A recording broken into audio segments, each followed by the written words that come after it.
கள்ளக்குறிச்சிலேருந்து வரேன். என் பேர் ஷீபா. நான் வந்து ஒரு ப்ரைவேட் ஸ்கூலில் ஒர்க் பண்ணிட்டு இருந்தேன். அப்போ அக்ரிமெண்ட் சைனில் பண்ணதால என்னுடைய சர்டிஃபிகேட் திரும்ப ரிட்டன் தரமாட்டேன்னு சொல்லிட்டாங்க.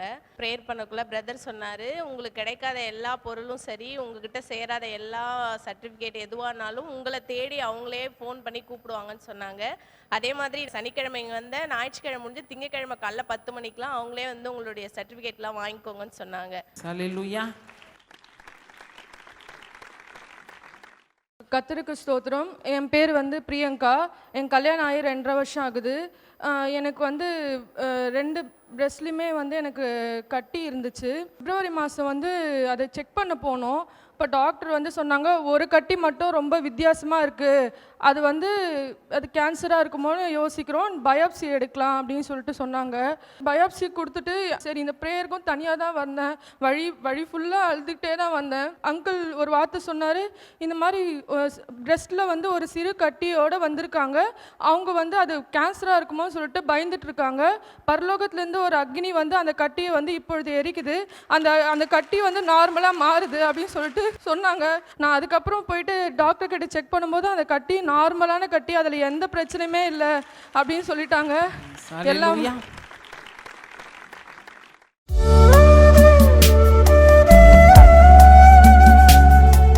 கிறிஸ்துவுக்குள் அன்பான தேவனுடைய பிள்ளைகளே, ஆண்டவரும் உலக இரட்சகருமான இயேசு கிறிஸ்துவின் இணையற்ற நாமத்தினாலே உங்கள் எல்லாரையும் வாழ்த்தி ஆசீர்வதிக்கிறேன். ஹல்லேலூயா.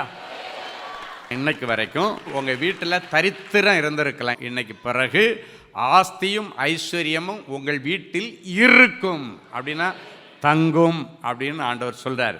நேற்றைக்கு வரைக்கும் பொத்தல் பையில் போடப்பட்ட நாணயங்கள் மாதிரி உள்ள வரதும் தெரில, போகிறதும் தெரில, எங்கே வருது எங்கே போகுதுன்னு தெரியலை பிரதர். நானும் உழைக்கிறேன், டே நைட் உழைச்சி தான் பார்க்குறேன், ஆனாலும் நான் இன்றைக்கும் கஷ்டப்பட்டுட்டு தான் இருக்கிறேன் ஆண்டவரே. நீங்கள் வந்தீங்கன்னா இன்றைக்கி ஆண்டவர் சொல்கிறார், உங்கள் பொத்தல் பை எல்லாத்தையும் மூடி இன்றைக்கு பிறகு நீங்கள் சம்பாதிக்கிறது அப்படியே உங்கள் பாத்திரம் நிரம்பி நிரம்பி நிரம்பி வழியும். ஆமேன். இனி கூடையாக நீங்கள் மிச்சம் எடுப்பீங்க. உங்களுக்கு பாத்திரம் நிரம்பி வழியும் போது, ஓவர்ஃப்ளோ ஆகும்போது அதை நிமித்த நிறைய பேர் பிரயோஜனப்படுவார்கள். ஹல்லேலூயா. ஆமாம், நிரம்பி வழிகிற செல்வங்களையும் செல்வாக்கையும் தருவார். எடுத்து வாசிப்போம். சங்கீதம் 112, 2, 3 ஆகிய வசனங்கள் வாசிக்கலாமா? அவன் சந்ததி பூமியில் பலத்திருக்கும், செம்மையானவர்களின் வம்சம் ஆசீர்வதிக்கப்படும், ஆஸ்தியும் ஐஸ்வர்யமும் அவன் வீட்டில் இருக்கும். மூன்றாவது ஆண்டவர் சொல்லுகிறார், யாருக்கு ஐஸ்வர்யம் தங்குமாம்? ஆண்டவரை ஆராதிக்கிற பிள்ளைகளுக்கு. அழகான வசனம் ரோமர் 10:12 சொல்லுகிறது, கர்த்தரானவர் தம்மை தொழுது கொள்ளுகிற யாவருக்கும் ஐஸ்வர்ய சமனராயிருக்கிறார். ஆண்டவர் ஆசீர்வதிச்சிட்டாருன்னா அதை மேலும் மேலும் வளர்க்கிறது, அதை தக்க வச்சுக்கிறது உன் கையில் தான் இருக்கு. ஆண்டவர் ஆசீர்வதிச்சிட்டாரு, ஆசீர்வாதத்தை கொடுத்துட்டார், அதை தக்க வச்சுக்கிறதோ கீழே போட்டு உடைக்கிறதோ உங்கள் கையில் இருக்குது. நீங்கள் ஞாயிற்றுக்கிழமான ஆண்டவரை ஆராதிக்க போகணும். ஆண்டவரே, ஆவியோடும் உண்மையோடும் நான் தொழுது கொள்ள வந்திருக்கிற ஆண்டவரேன்னு போய் யார் யார் ஆண்டவரை தொழுதுகிட்டு இருக்கிறீங்களோ அவர்தான் என்னுடைய வாழ்க்கைன்னு சொல்லிட்டு இருக்கிறீங்க. நீங்கள் எவ்வளவு உயர்ந்தாலும் சரி, ஆண்டவரை மட்டும் விட்டுறாத. அன்றைக்கு சாலமோனுக்கு அவங்க அப்பா ஆலோசனை கொடுக்குறார். என்ன தெரியுமா சொன்னார்? நீ அவரை தேடு, அவரை கண்டடைவார். நீ அவரை விட்டுட்டியன்னா அவர் ஒன்றை விட்டுருவார். நீ அவரை விட்டுட்டியன்னா அவர் ஒன்றை கண்டிப்பாக விட்டுருவார். என் அன்பு தேவனுடைய பிள்ளைகளே, ஒரு ஸ்டேஜில் அவன் விட்டுட்டான், என்ன ஆச்சுன்னு தெரியும்? ஆண்டவர் கொடுத்த வாய்ப்பை அவன் நழுவ விட்டான். நல்லா ஒன்று இருந்தான், ஆனால் கடைசியாக ஆண்டவருக்கு பிரியமில்லாத காரியங்கள் எல்லாம் செய்ய ஆரம்பித்தான்.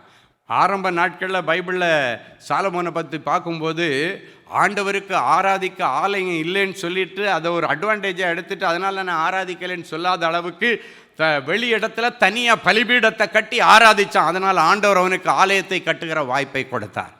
அப்படி இருந்தவன், ஆண்டவரே எனக்கு ஞானத்தை தாங்கன்னு கேட்ட அதே சாலமோன் ஒரு ஸ்டேஜ் வரும்பொழுது விக்கிரகங்களுக்கு பின்னால் போனதுனால அந்த ஆதரவை வாபஸ் வாங்கிட்டார். அடுத்த நிமிஷத்தில் என்ன ஆச்சுதுன்னா, அவனிடத்தில் இந்த 12 கோத்திரத்தில் 10 கோத்திரத்தை ஆண்டவர் பிரித்து எடுத்துட்டார். எடுத்து இன்னொருத்தங்கிட்ட அரசாட்சி கொடுத்துட்டு 2 கோத்திரம். அது கூட எதுக்கு தெரியுமா?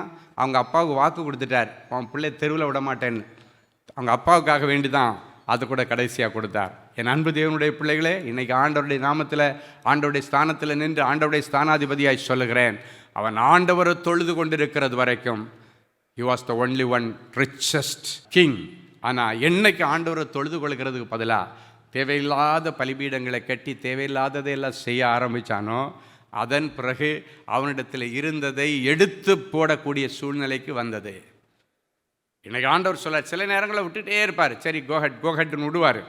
ஒரு ஸ்டேஜுக்கு மேலே இவ்வளவுதான் இவனுக்கு டைம் கொடுத்து இவன் திருந்தலியன்னு ஆண்டவர் இழுக்கும்போது தான் சில விபரீதங்கள் வருகிறது. ஸோ இன்றைக்கி நீங்கள் கடைசி வரைக்கும் ஆண்டவரை தொழுதுகிட்டு ஆண்டவரிடத்தில் போய், ஆண்டவரே நீங்கள் தான் எனக்குன்னு சொன்னீங்கன்னா உங்களுடைய வியாபாரம், உங்களுடைய குடும்பம், உங்களுடைய பிஸ்னஸ் நிலைச்சி நிற்கும்னு ஆண்டவர் சொல்கிறார். நிலைத்து நிற்கிற கிருபையை கர்த்தர் உங்களுக்கு தருவார்.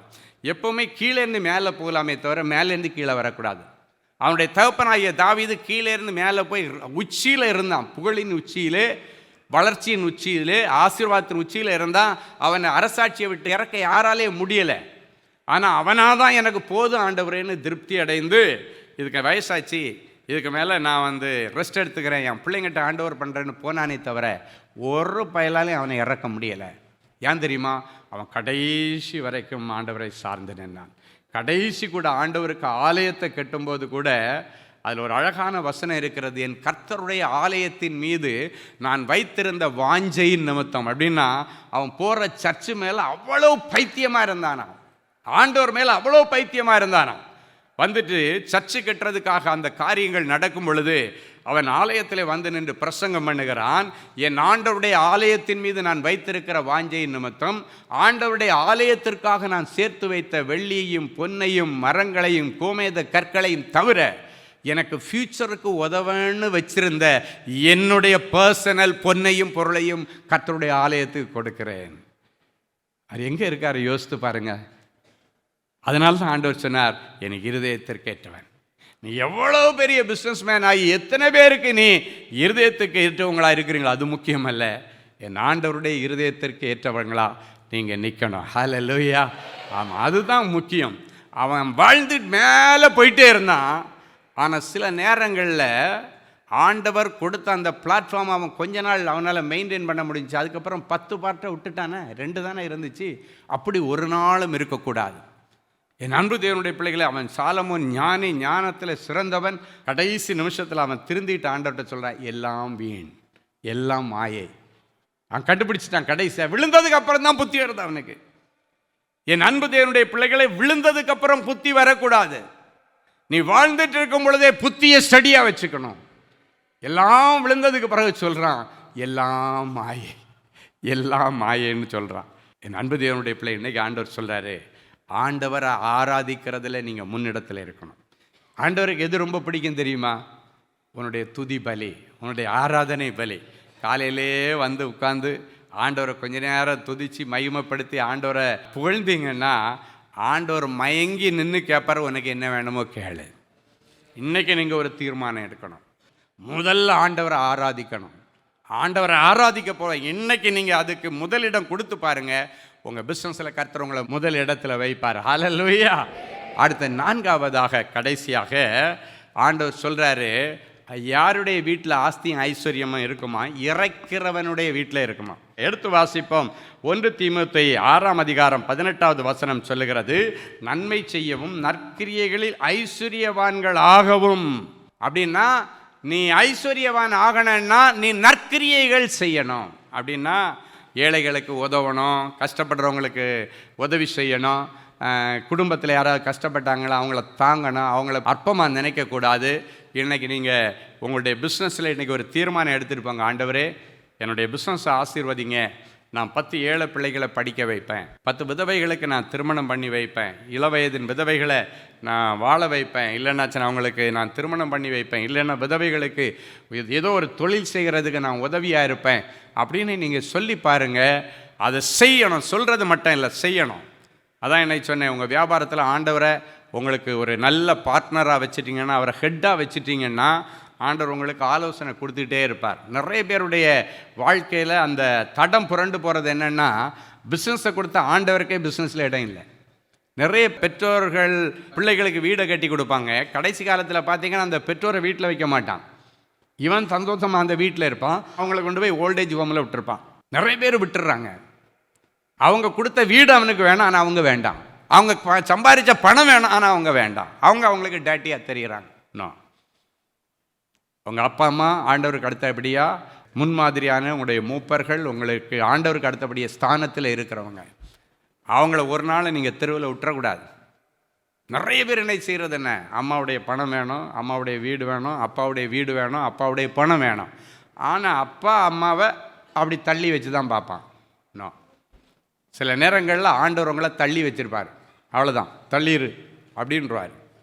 இருக்காதீங்க, அதுதான் தியாகம். வயசாக ஆக பெற்றோர்கள் குழந்தைய போல மாறிடுவாங்க, பிடிவாதம் பண்ணுவாங்க, ரொம்ப கோவப்படுவாங்க. அவங்க பிடிவாதம் பண்ணுறாங்கன்னாச்சுன்னா நீ நினைக்கணும், இப்போ இவங்க குழந்தை மாதிரி ஆயிட்டாங்க, அதனால் பிடிவாதம் பண்ணுறாங்க. அவங்க புரியாமல் இருப்பாங்க. அதுக்காக கோவப்பட்டுக்கிட்டீங்கன்னா நீ மனுஷனே கிடையாது. முதல்ல உங்கள் அப்பா அம்மாவையே நீ புரிஞ்சுக்கலைன்னா, உங்களுக்காக தானே இருந்தாங்க, நல்லா தானே இருந்தாங்க, இன்றைக்கி ஏன் அடம் பிடிக்கிறாங்க அப்படின்னு அவங்களுக்கு முடியலை. அந்த முதுமைக்குள்ளே வரும்போது நீங்கள் பார்த்தீங்கன்னா ஒரு மனுஷன் அந்த சின்ன வயசில் தவழ்ந்து வருவான். 2 வயசு 5 வயசு ஏற அப்படியே வளர்ந்துக்கிட்டே இருப்பான். அவனுடைய சரீரம் வளரும், மூளை வளரும், மனசு வளரும், அப்படியே வளர்ந்துக்கிட்டே வருவான். ஒரு ஸ்டேஜ் போனவொன்னே ஒரு 35-40 வயசு போச்சுன்னா 40 வயசுக்கு மேலே திருப்பி கீழே தான் இறங்குவான். 40 வயசுக்கு மேலே அவனுடைய 40 வயசு 30, 32, 28 வயசில் வேலை செய்த அந்த மூளை 40 வயசில் இருக்காது. அதுக்கப்புறம் கொஞ்சம் டவுன் ஆகிடும். சின்ன பிள்ளை மாதிரி ஆகி 80, 85, 90, 70, 72 எல்லாம் வரும்போது அவங்க கொஞ்சம் கொஞ்சமாக அவங்களுடைய வலிமையும் இழந்து போவாங்க, யோசிக்கிற திறனையும் இழந்துருவாங்க. எல்லாத்துலேயும் ஒரு கீழே ஒரு டவுனாக அப்படி வந்துகிட்டே தான் இருப்பாங்க. இது ஆண்டவருடைய படைப்பில் இருக்கிறது. சல்லுன்னு போயிட்டு அப்படியே கடைசியாக ஏன் தெரியுமா, குழந்தைய மாதிரி இருந்து அவங்க மறிக்கிற மாதிரி தான். குழந்தையை போல் ஆகாவிட்டால் தேவனுடைய ராஜ்யத்தில் பிரவேசிக்க முடியாது. நிறைய பேர் குழந்தை போல் ஆகலை. என்னாச்சுன்னா குழந்தை பருவத்தை மட்டும் சொல்கிறீங்க, குழந்தைகளை போல் ஆகாவிட்டால்னா ஒரு ஏஜுக்கு மேலே அப்படியே வந்து சின்ன பிள்ளை மாதிரி வரும்போது அவங்க என்ன செய்கிறாங்கன்னு அவங்களுக்கு தெரியாது. அவங்க அந்த சின்ன பிள்ளையா வரும்போது கள்ளம் கபடம் இல்லாமல் தான் பேசுவாங்க. அப்படிப்பட்ட காலங்களில் அவங்க ஆண்டவர்கிட்ட போயிட்டாங்கன்னா தேவனுடைய ராஜ்யத்துக்கு போவாங்க. அல்லேலூயா. சிறு பிள்ளை பிராயம் மட்டுமல்ல, பிள்ளை பிராயம், முதிர் வயது ஒரு பிள்ளை பிராயம். அந்த முதிர் வயதில் உள்ளவங்களும் குழந்தைகளை மாதிரி தான் அடம் பிடிப்பாங்க. குழந்தைங்க பேசுகிற மாதிரி தான் பேசுவாங்க, விட்டு விட்டு பேசுவாங்க, கொஞ்சம் கொஞ்சமாக பேசுவாங்க. குழந்தைங்க தவழ்கிற மாதிரி தவழ்வாங்க. குழந்தைகள் கை பிடிச்சிட்டு அப்பா கையை பிடிச்சி நடக்கிற மாதிரி. ஒரு ஸ்டேஜுக்கு மேலே பார்த்தீங்கன்னா நம்ம ஊரில் எல்லாம் தெரியும், அந்த காலத்தில் ஒரு ஓவர் வயசாகிடுச்சுன்னா ஒரு தடி கம்பு ஒன்று கொடுத்துருவாங்க. 3வது ஒரு கோல் மாதிரி, அவங்களுக்கு ஒரு கால் மாதிரி இருக்கும். அது 2 கால், அதுக்கப்புறம் இன்னொரு 3வது ஒரு கால் அவங்களுக்கு இருக்கும், அப்படியே அவங்கள சப்போர்ட் பண்ணி போகிறதுக்கு. அப்படின்னா சின்ன பிராயத்தில் எப்படி 4 காலில் பிள்ளைகள் நடப்பார்களோ, முட்டியை ஊனிட்டு 2 கையை வச்சு தான் பிள்ளைங்க தவழ்ந்து போகும். அது ஒரு பருவம், குழந்தை பருவத்தில் அது ஒரு பருவம். 4 காலில் நடக்கிறதுன்னுவாங்க. கால் 2 தான், ஆனால் 2 கை எப்படி ஊனிட்டு அப்படியே தவழ்ந்து போகும். ஏன்னா அது எழும்பி நடக்கிறதுக்கு முன்னால், 2 காலில் நடக்கிறதுக்கு முன்னால் இருக்கிற பருவம் 4 கால். அதே போல் 2 காலில் நடந்த பெற்றோர்கள் 3வது காலில் நடக்கிறாங்க, இல்லை 4 கால் வச்ச ஓக்கரை பிடிச்சிட்டு நடக்கிறாங்க அப்படின்றது ஒரு குழந்தை பருவம். அப்போ குழந்தைகளை ஹேண்டில் பண்ணுற மாதிரி நீங்கள் ஹேண்டில் பண்ணணுமே தவிர, நீங்கள் பழசில் அவங்கள்ட்ட எதிர்பார்த்த மாதிரி எதிர்பார்த்துட்டு கோவப்படுறதோ சண்டை போடுறதோ சில நேரங்களில் ஆண்டவருக்கு ரொம்ப மனவேதனையை கொடுத்துரும். இன்றைக்கி ஆண்டவர் சொல்கிறாரு, தொழிலை தந்த தேவன் எது கொடுத்துறாரு தெரியுமா, 4 பேருக்கு பிரயோஜனமாக இருக்குது. அந்த வசனம் சொல்ற, நற்கிரியைகள் செய்யும்படி உன் ஐஸ்வர்யவானா வச்சிருக்காரு. 4 பேருக்கு நல்லது செய்கிறதுக்காக தான் உன் ஐஸ்வர்யவானா ஆண்டவர் வச்சிருக்கிறார். ஹல்லேலூயா. இன்னைக்கு நல்லது செய்கிறதுல நீங்கள் முந்திக் கொள்ளணும். இந்த உலகத்தில் நீங்கள் கண்ணை மூடினீங்கன்னா நீங்கள் மேல் உலகத்துக்கு போகிறதுக்கு நீங்கள் வச்ச பணம் ஒன்றுமே உங்கள் கூட வராது, செல்வமோ ஒன்றுமே வராது. ஆனால் புண்ணியம் உங்களை தேடி வரும். பைபிளில் பார்த்தீங்கன்னா தொற்காள் என்கிற தபித்தாள் நிறைய ஏழைகளுக்கு விதவைகளுக்கெல்லாம் அள்ளி கொடுத்து ட்ரெஸ் எல்லாம் வாங்கி கொடுப்பாளாம். அவள் ஒரு நாள் இறந்ததற்கு பிறகு அவளை சவப்பட்டியில் வச்சுருக்கிறாங்க, அடக்கம் பண்ணுறதுக்கு தயாராக வச்சுருக்கிறாங்க. பேதுரு அடக்க ஆராதனைக்கு வந்துட்டு இருக்கிறார். பேதுரு வந்தோடனே பேதுரு அவங்க முகத்தை பார்த்தோடனே பெட்டியை மூடி அடக்கம் பண்ண போகணும். ஆனால் அந்த சிச்சுவேஷனில் இந்த சுற்றி நின்று அழுதது யார் தெரியுமா, யாரெல்லாம் அவள்கிட்டேருந்து உதவி வாங்கினாங்களோ அந்த ஏழை விதவைகள் எல்லாம் ஆண்டவர்கிட்ட தங்கள் வஸ்திரத்தை காட்டி, ஆண்டவரே இந்த ட்ரெஸ் இந்த அம்மா எடுத்து தந்தது தானே, இதுக்கு மேலே யார் எங்களுக்கு எடுத்து தருவாங்க? அவங்களையும் எடுத்துட்டீங்களா ஆண்டவரே, இந்த அம்மாவை நீங்கள் எடுத்துட்டீங்களே, இந்த அம்மாவும் மரிச்சு போயிட்டாங்களே, இதுக்கு மேலே எங்களுக்கு யார் உதவி செய்வா, யார் உதவி செய்தாங்கன்னு நீங்கள் பைபிளில் வாசித்தாது. இவங்க எல்லாம் சுற்றி நின்று அழுறாங்க. ஆண்டவரே ஒரு நிமிஷம் யோசித்தார், நல்லது செய்திருக்கா இல்லை, கூட ஒரு 10 வருஷம் நல்லது செய்யட்டும். பேதுருவிட்ட ஆண்ட வேலை பேதுரு இருக்கார். அடக்க ஆராதனையில் கலந்து கொள்ள வருகிற பேதுருவிடத்தில் ஆண்டவர் பேசார், நீ அடக்க ஆராதனைக்கு ஒன்று அனுப்பலை, நீ போய் மூஞ்ச பார்த்து மூடி அவளை அடக்கம் பண்ண போகலை, நீ போய் அவளை உயிரோடு எழுப்பு, அவள் இன்னும் நிறைய பேருக்கு நல்லது செய்யணும். ஹல்லேலூயா. அவர் வந்தார், ஒரே வார்த்தை தான், தபித்தாளுடைய கையை பிடிச்சிட்டு தபித்தாளே எழுந்துரு, ஒரே வார்த்தை, அவள் உயிரோடு எழுந்தாள். எல்லாருக்கும் ஒரே சந்தோஷம். அவளை உயிரோடு எழுப்பினது அவள் செய்த புண்ணியங்கள். என் அன்பு தேவனுடைய பிள்ளைகளே, அதுவும் நீங்கள் கரெக்டாக தெரிஞ்சு சரியான இடத்துல சரியான உண்மையிலே கஷ்டப்படுறாங்களா, உண்மையிலே அவங்களுக்கு படிக்க வைக்க வாய்ப்பு இல்லையான்னு பார்த்து கொடுக்கணும். கஷ்டத்தின் மத்தியில் நீ உதவி செய்து பாருங்கள், கண்டிப்பாக அது உங்களை வாழ வைக்கும். ஆமேன். என் அன்பு தேவனுடைய பிள்ளைகளே, நல்ல தேவ செய்தியை கேட்டீர்கள், நல்ல சாட்சிகளையும் பார்த்தீர்கள். உங்களுக்கு மிகவும் பிரயோஜனமாக இருந்திருக்கும் என்று நான் கர்த்தருக்குள் நம்புகிறேன். இப்பொழுதும் நாம் யாவரும் கண்களை மூடி தேவ சமூகத்தை நோக்கி பார்ப்போம். எங்களை அருமையாய் நேசித்து வழிநடத்துகிற எங்கள் அன்பான நல்ல ஆண்டவரே, உமக்கு நன்றி. இந்த நல்ல மனமகிழ்ச்சியின் வேலைக்காக உமக்கு நன்றி செலுத்துகிறோம்.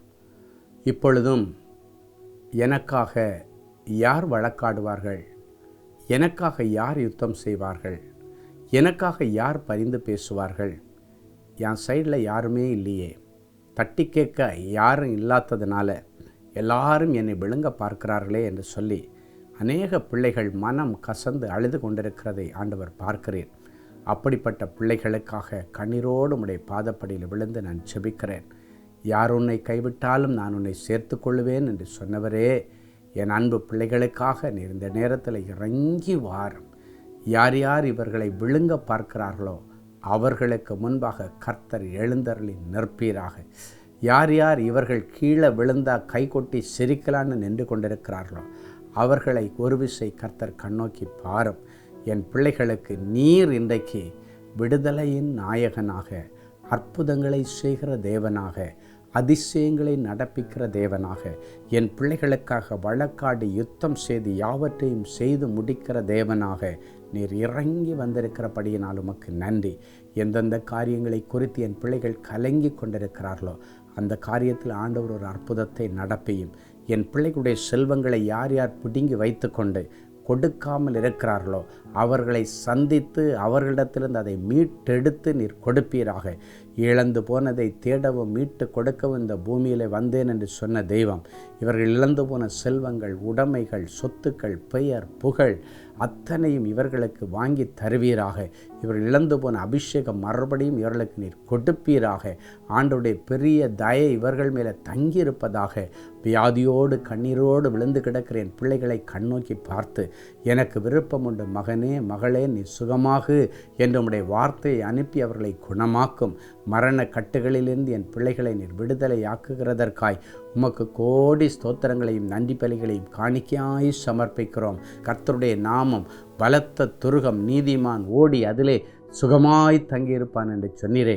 இயேசு என்கிற பலத்த துருகத்திற்குள்ளே ஓடி இவர்கள் சுகமாக, பாதுகாப்பாக, பத்திரமாக, ஆரோக்கியமாக, தீர்க்காயுசோடு தங்கியிருக்கட்டும். சொந்த வீடு இல்லையே என்று கதறுகிற பிள்ளைகளுக்கு ஆண்டவர் சொந்தமான ஒரு வீட்டை கட்டித்தாரும். வியாபார ஸ்தலம் வாடகை இடத்துல இருக்கிறதே என்று அழுகிற பிள்ளைகளுக்கு சொந்த இடத்துல வியாபாரம் பண்ணுகிற கிருபையை இவர்களுக்கு தாரும். குடும்பத்தில் பிள்ளைகள் இன்னும் மனம் திரும்பலை, பிள்ளைகளுடைய லைஃப் செட்டில் ஆகலைன்னு அழுகிற பெற்றோருடைய கண்ணீரின் ஜபத்தை கேட்டு பிள்ளைகளுக்கு மனம் திரும்புதலையும் பிள்ளைகளுடைய எதிர்காலத்தை பிரகாசமாய் மாற்றி கொடுத்து அவர்களை கனம் பண்ணும். நிறைஞ்ச மனசில் இவர்களை ஆசீர்வதிக்கிறேன் இயேசுவின் மூலம் பிதாவே. ஆமென். ஆமென். Genesis Creations Media Academy, certification in media technology. Our course includes videography, photography,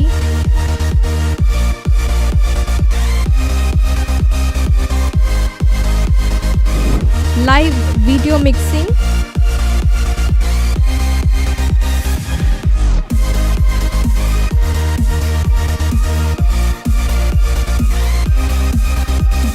workshop, live sound mixing,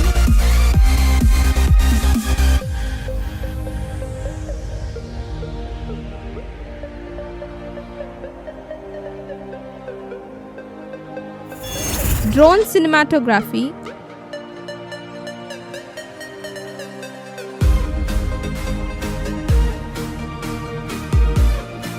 and video editing.